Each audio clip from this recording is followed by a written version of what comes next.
So before we get into the pool designs, Sarah, let's have a quick look at your property. Beautiful space. Really, I love the curves. I love the hard edges that your garden is made up from, and so I've kind of copied a little bit of that. I want to keep all this paved area, this seating area, and the lemons and the limes all really have to go. All of that red brick work will come out, and we'll push that pool into that corner. And in some of the jobs, I've left the last little bit of red brick work. So I've modelled up the property based on some aerial photography and the house plans that I've got, and this is the model. So that your existing paved space, the little red brick wall, and then there's all your lemon and lime trees and that red brick retaining wall. So the cubbies, I've just picked up the cubby and pushed it up near the shed at the back.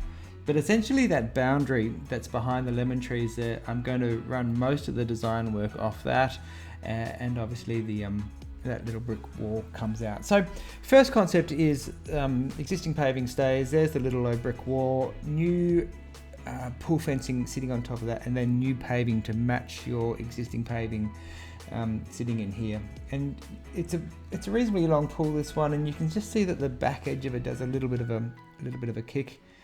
But essentially it runs parallel with that long section of boundary, which we also have to make pool fence compliant. Currently it's not. We'll have to put in some sort of new mechanism to make sure that it's 1.8 meters in height and pool fence compliant. And then I've sort of screened off the shed at this end, and we can put the cubby house anywhere really. I've just plonked it in the garden, not for any particular reason. There's a path and everything that we have to get through up there. So this one here, I know you're not, you said you didn't want to put a spa in. I just was in the process of, had them all drawn up, and so I just thought I'd show you and leave them all in there. But easy enough to take it out. So this has got a nice long pool. You can see the spout in the end there. Matching the paving all the way around. The retaining wall that I've done in here, which we have to do, is I've just clad that in a type of stone. Now I am conscious about introducing another material to the property, but this is a particularly nice stone which I like, and you do have some really nice featured stone elsewhere in the property. Or we could go back to the grey render that's directly off the back of the house there. You can see how the lawn has been just sort of cut straight across there. Not the end of the world, but one of the options I wanted to try was to make that a little bit more organic. Here is just a straight out pool. It's 10 by 4 meters. I've brought in a new type of paving, just a square paving. The retaining wall sits along the back side of the pool there, wraps around the end. You've got a little bit of space at the house end for umbrella and some furniture. And you can see that retaining wall sits directly on top of the pool shell, so you don't really have much access down that side of the pool. You will need to be able to get to, if you're going to put in something like a hedge planting. You've got some pittosporums there at the moment which I don't want to use. I'd rather replace them, but if we do need to access hedging, it's nice to be able to have a reasonably decent platform to work off. So there's your existing steps. I'm quite happy to redo that wall and redo it in the stonework that I've got at the back.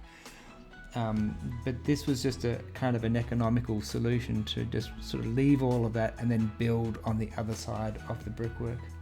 So here's that organic option that I was looking at. So it kind of runs somewhere between parallel with the fence, parallel with the existing brick wall, which I've now clad in stone. And it's a bit of a mix-up. To be honest, it's a bit of a work in progress, this one. I am just playing with ideas. So there was a pool, had lots of shallow spaces for for grandkids lounging. At this end, I was playing with a big sort of shallow beach area and having pool furniture in there where you can put umbrellas and things on top of that. The retaining wall is just, you can see where that girl's lying down. I've kind of built a seat into the back of that so we can put down some cushions, because I haven't got lounge furniture at this end like I have at the other end. And I was really just playing around with shapes inside here. We can ditch all of that, that's too easy. And then you can see that I've got the pool fence instead of doing it in glass, I've got this in a curved rod, which follows the shape of the pool and what I've done with the lawn is that I've just made it really nice and curvy and moved away from that sort of sawtooth style that you had with the brick wall. Anyway, it's organic. All of these designs are very easily changed, and we can keep evolving the design.